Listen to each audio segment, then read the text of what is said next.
우리가 아직 죄인 되었을 때에 그리스도께서 우리를 위하여 죽으심으로 하나님께서 우리에 대한 자기의 사랑을 확증하셨느니라.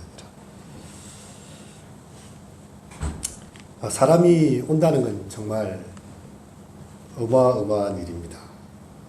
그는 그의 지난 과거를 다 안고 그리고 자신의 지금 현재를 우리에게 내보이면서 그리고 그의 미래를 가지고 다가오기 때문입니다. 한 사람의 일생이 한 걸음 한 걸음 다가오기 때문입니다.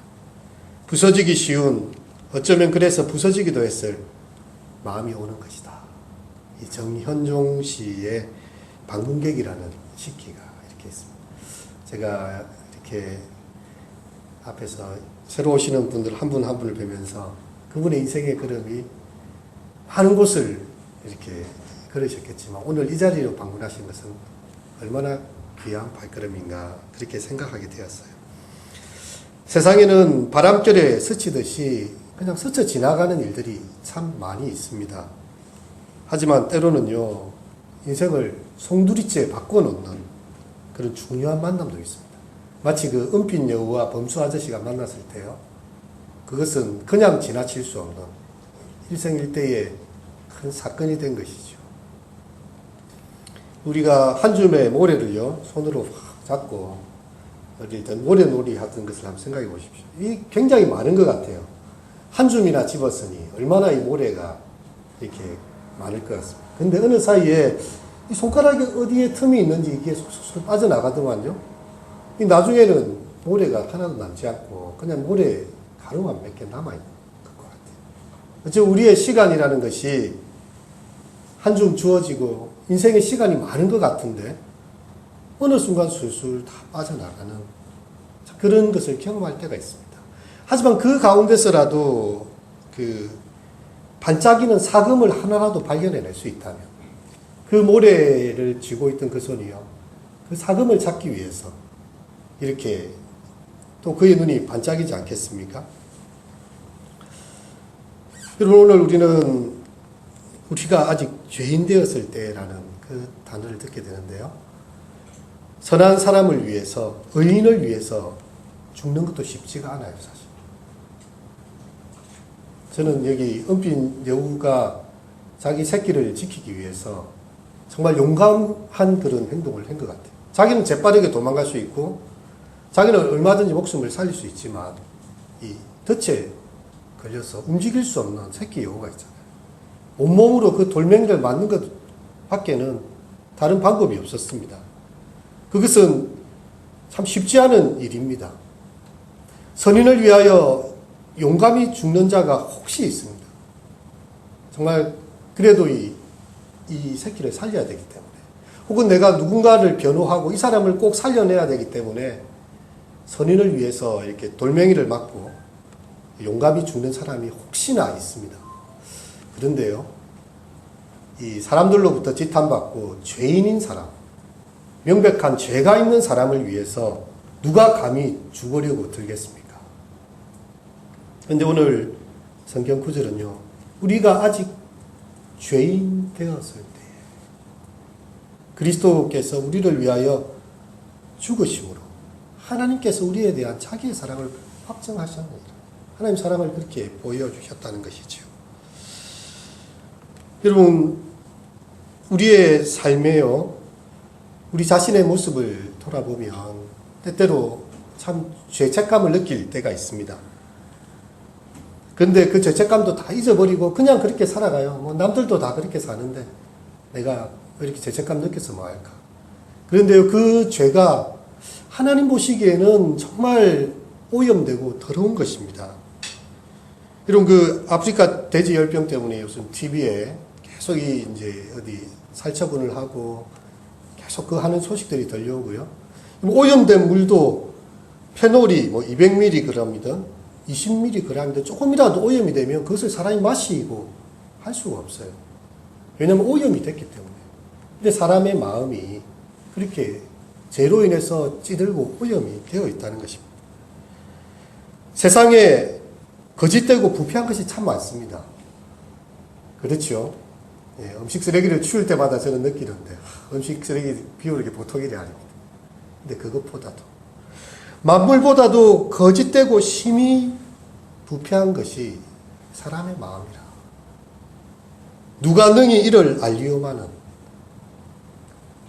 나 여호와는 심장을 살피며 폐부를 시험하고 각각 그 행위와 그 행실대로 보호하나니. 하나님께서 우리의 심장을 살펴보시고요, 폐부를 시험하셔서 다 드러내어 보시니까 세상에서 가장 부패한 것이 사람의 마음이더라는 것이죠. 여러분, 그 CT 검사 그런 걸 혹시 본 적이 있습니까? 이렇게 막 손이 다친다든지 뭐 이렇게 했을 때 맨 처음에 엑스레이 찍어보고 더 정밀하게는 또 이렇게 CT를 찍어보지 않습니까? 그럼 이렇게 360도 쫙 돌려가면서 이 손에도 뭐가 금이 갔는지 다 이 보이지 않는 부분들을 다 찾아내요. 우리 육안으로 의사가 식별이 안 됩니다. 놀다가 다쳤습니다 이렇게 와도 뼈가 부러졌는지 뭐 근육이 그냥 놀랬는지 표시가 안 돼요. 그래서 CT를 찍어봅시다. 그러면 뼈에 금이 갔네요. 이 표시가 나옵니다. 하나님의 말씀은요, 이 아주 정밀한 그런 우리 영혼을 살피는 그런 CT와 같습니다. 하나님 말씀은 살았고 운동력이 있어 좌우에 날선 어떤 검보다도 더 날카롭고 예리했어요. 혼과 영과 및 관절과 골수를 찔러 쪼개기까지 하며 우리의 마음의 생각과 뜻을 감찰하나니 지으신 것이 하나라도 그 앞에 드러나지 않은 것이었고 오직 만물이 우리를 상관하시는 자의 눈앞에 벌거벗은 것 같이 드러납니다. 하나님께서 우리 영혼을 말씀으로 이렇게 비춰보게 하실 때예요. 지은 모든 것이 다 드러나고 있는데, 근데 의사가 이 CT를 찍고 끝을 내는 게 아니지 않습니까? 이걸 이제 수술을 들어갑니다. 시술을 들어가고요. 정말 그 부서진 뼈를 이렇게 회복하기 위해서 정말 정밀한 수술을 들어가는 것처럼 하나님의 말씀이 우리의 영혼의 죄를 밝혀내는 목적은요, 죄인됨을 정죄하기 위한 것이 아닙니다. 혼과 영과 및 관절과 골수를 찔러 쪼개기까지 하면서 그것을 치유하시고 회복케 하시고 이렇게 새롭게 하시기 위한 거라는 거죠. 그 말씀이, 그 하나님의 말씀이 우리 모든 사람을 살펴보실 때에요, 모든 사람이 죄를 범하였음에 하나님의 영광에 이르지 못했다. 여러분, 이 말씀을 듣고 사람들이 아니 내가 뭘 그리 큰 죄를 범했을까 이렇게 생각할 수도 있습니다. 우리가 여기 가까이에 이 산청에 지리산이 있는데요, 여기 진양호에 이렇게 전망대 가서도 지리산 천왕봉이 쫙 노고단 지리산 천왕봉 다 보입니다. 산을 올라간다고 한번 생각해 보시죠. 어떤 사람은 좀 빨리 올라가고 어떤 사람은 천천히 올라가요. 거기서 볼 때는 막 그 거리가 엄청난 것 같습니다. 야, 저 사람 진짜 높이 올라갔네.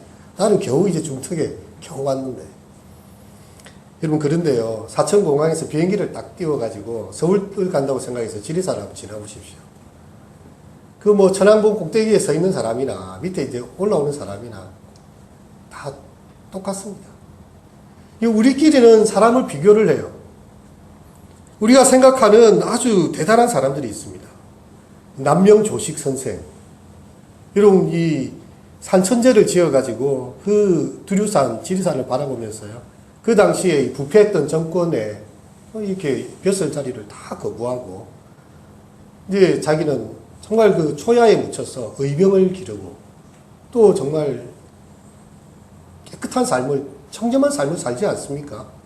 그런 조식 같은 선생님이 있는가 하면, 그 도요토미 히데요시처럼 인지대란을 일으켜서 다른 나라 사람들을 막 죽이고, 그런 사람도 있어요.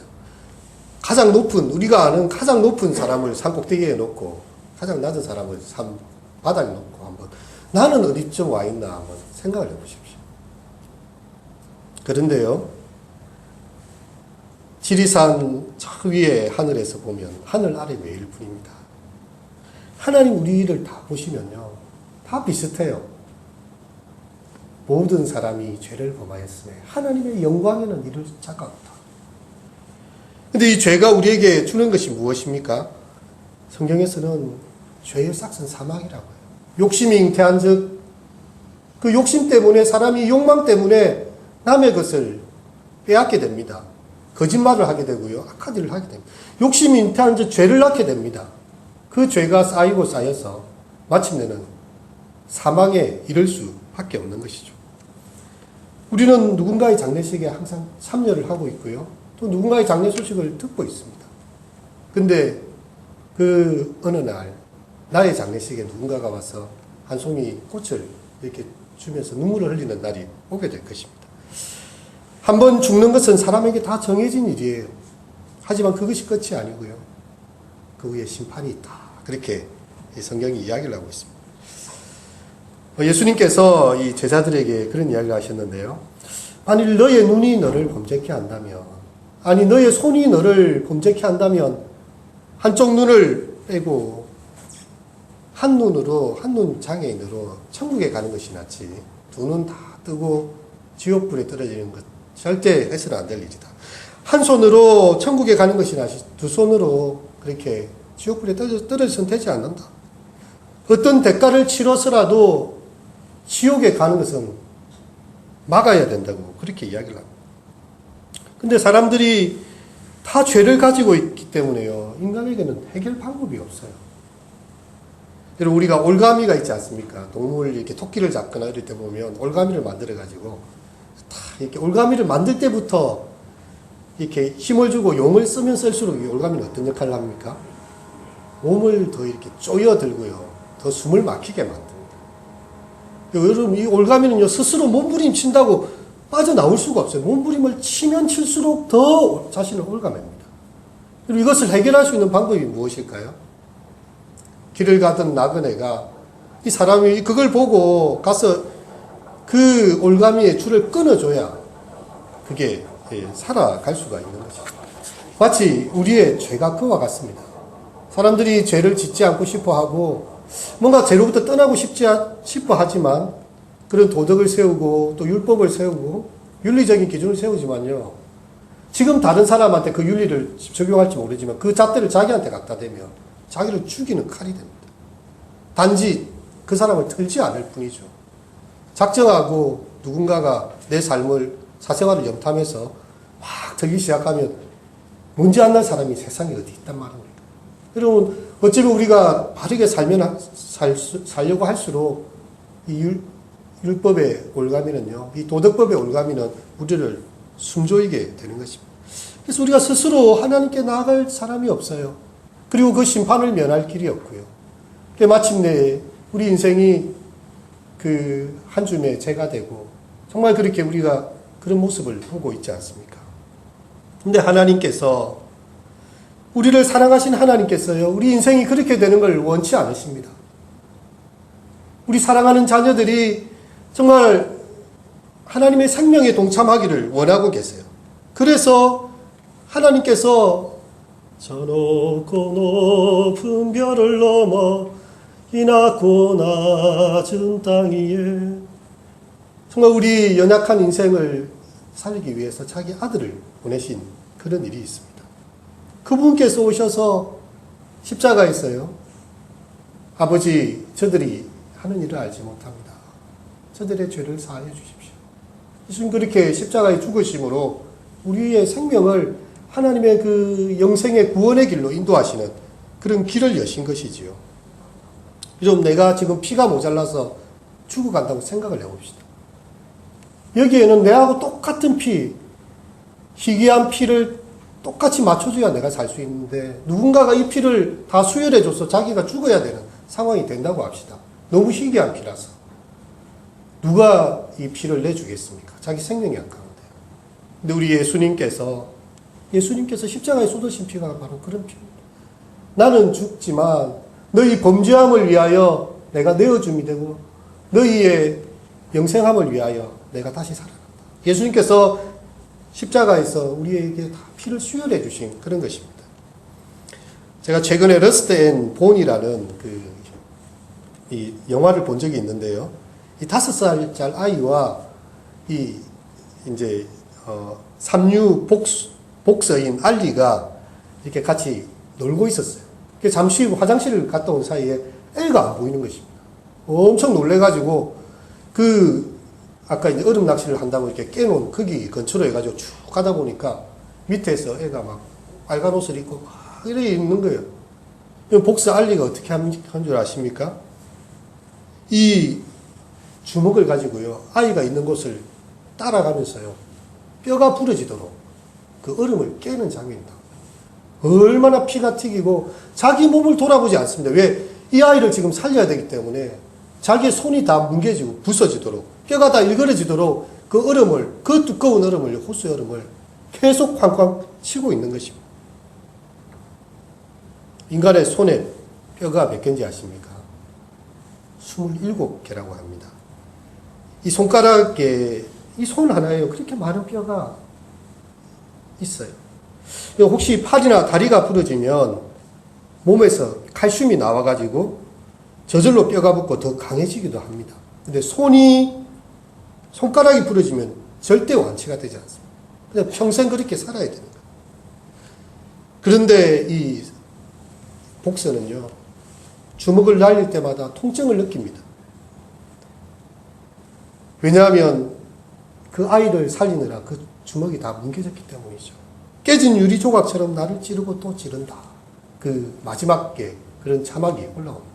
왜냐하면 이 아이를 살리기 위해서 그의 아픔이 그에게 고스란히 남아있는 것입니다.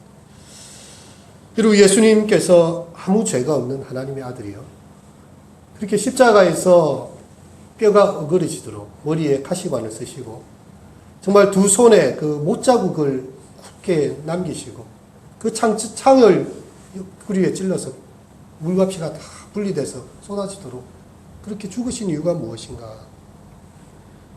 그가 찔림은 우리의 허물을 인하여, 그가 상함은 우리의 죄악을 인하여, 그가 징계를 받음으로 우리가 평화를 누리고, 그가 채찍에 맞음으로 우리가 나음을 입었다. 너는 살아라는 거죠. 너는 살아라. 너는 사함을 입고 살아나라고. 우리 주님이 그분의 손이 다 십자가에 어그러지도록 그렇게 하나님이 세상을 이처럼 사랑하사 독생자를 주셨으니 누구든지 저를 믿는 자마다 멸망하지 않고 영생을 얻게 하려 하심이라. 하나님의 사랑이 도대체 표현이 안 돼요. 이처럼 사랑하사 자기 아들을 그렇게 내어주심으로 하나님 그 사랑을 보여주셨습니다. 그래서 너희가 그 은혜를 인하여 믿음으로 말미암아 구원을 얻었나니 이것이 너희에게서 난 것이 아니고 하나님의 선물이라. 행위에서 난 것이 아니니 이는 누구든지 자랑치 못하게 하려. 하나님 그냥 선물로 우리에게 그 아들을 주셨습니다. 믿음으로 말미암아 구원에 이르게. 우리의 입으로 예수를 주로 시인하고요, 하나님께서 그를 우리를 위하여 내어주시고 또 죽은 자 가운데서 다시 살리신 것을 우리의 마음에 믿으면 구원을 얻게 하셨습니다. 한 가지 이야기하고 이렇게 마치려고 하는데요. 제가 부산에 있을 때 어느 날 차를 타고 가다가 좀 놀라운 광경을 하나 보게 됐습니다. 새벽이었는데 막 차를 거의 많이 통제해놓고 경찰차가 7대가 쫙 이 에스코트에서 지나면서 큰 나무를요, 이렇게 쫙 이렇게 부산 시민공원까지 이송을 하고 있는 것이었어요. 나중에 이제 그 뉴스를 찾아보니까 이런 이야기가 있었습니다. 부산시청 바로 옆에 재활용 센터가 있었어요. 그래갖고 쓰레기들을 정리하는 그런 곳이었는데, 거기 이제 쓰레기 더미 속에 오랜 세월 파묻힌 한 나무가 있었던 것입니다. 이 도시 계획 시설이 있어가지고 여기 이제 도로를 내게 되니까 그 땅을 팔고 이 나무를 정리해야 되는데, 땅 주인이 그래도 이 썩이레기 더미 속에 있긴 하지만 이 나무의 자태가 여상하지 않다. 이 나무를 좀 기증하고 싶다는 의사를 밝혔어요. 그러니까 이제 시청 공무원들하고 이 나무 원예하는 전문가들이 다 가서 보고 이렇게 했는데요, 굉장히 놀랐습니다. 왜냐하면 이 나무가요, 수령이 100년이 넘은 희귀한 농나무였기 때문에. 우리나라에서 이 보수로 지정된 농나무가 3그루밖에 없어요. 그게 이제 남해에 150년 된 게 있고 제주도에 200년, 250년 딱 3그루가 있는데, 이 부산의 시청의 그 쓰레기 그 재활용 센터에 그 나무가요, 수백 년이 넘은 정말 보수고 시가로 따지면 1억 5천만 원 이상의 그 나무예요. 그냥 쓰레기와 함께 없어질 뻔했어요. 근데 그 주인이 이 자태가 보통이 아니다. 이 뭔가 이것을 주위에서 보고 봤을 때요, 전문가들이 와서 그걸 밝혀낸 것이죠. 그래가지고 이 나무가 상하지 않도록 주변에 흙을 파는 데만 20일이 걸렸고, 이송을 하는데 300톤의 크레인이 동원됐고요. 100톤의 트레일러, 트럭 8대가 그걸 해가지고 부산 시민공원이 이제 딱 만들어질 때 거기로 이송을 하게 됩니다. 그래가지고 이 키 15m가 되는 농나무가 탁 심겨지면서 이것은 부산 시민공원의 어머니 나무다. 그런 이야기를 하게 됐습니다. 여러분, 하나님께서는 우리를 보고 계세요.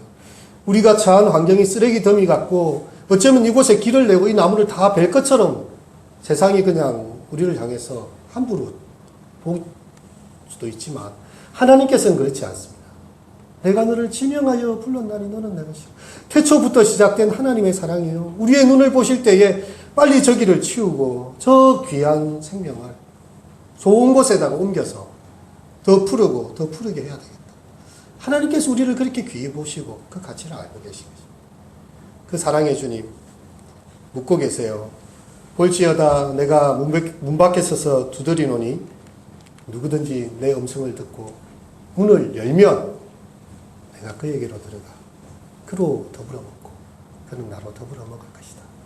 하나님의 사랑에 우리 모두 응답하실 수 있는 은총이 있으시기를 바랍니다. 아멘. 우리 찬송가 369장 함께 부르시도록 하겠습니다.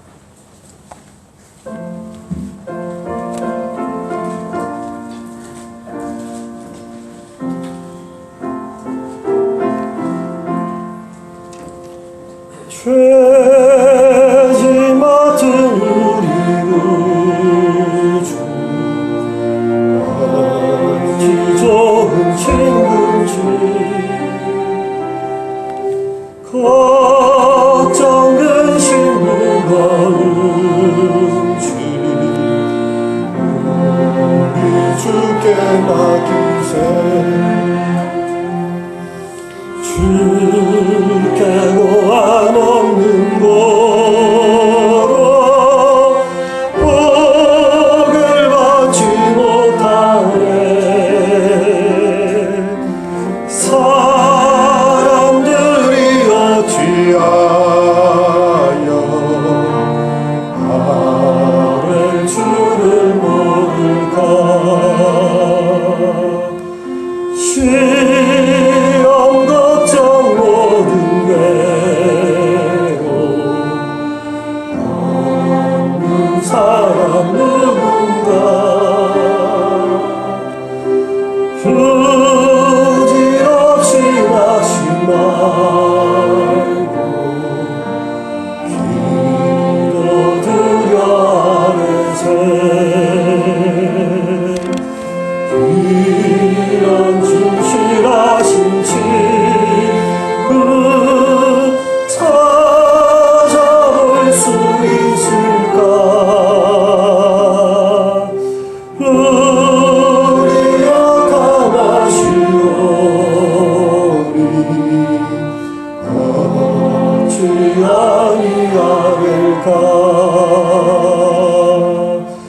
근심 걱정 무거운지 아니 진짜 누군가 피난처는 우리 예수 주께 기도드리세. 세상 친구